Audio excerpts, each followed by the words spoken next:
الأخبار الموجزة اليوم الأحد.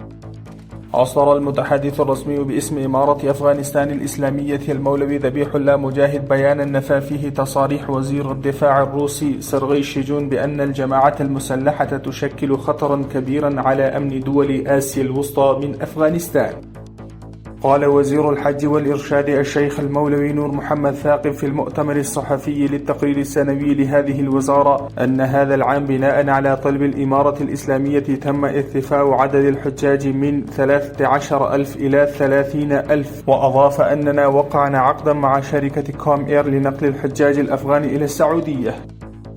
تم الإفراج أمس عن 56 مواطنا من سجون إقليم سند الباكستاني وعادوا إلى بلادهم على نفقة الحكومة بجهود السفارة الأفغانية في إسلام آباد والقنصلية العامة للبلاد في كراتشي. صرحت المحكمة العليا في غصون أسبوعين أصدرت محاكم ميدان وردك 71 وثيقة بالإضافة إلى حل 93 قضية. في الدورة الأخيرة للجنة الاقتصادية لعام 1401 تم تخفيض معدل الضريبة الثابتة على التجارة من 1.5 إلى 0.5% لدعم رواد الأعمال الصغار.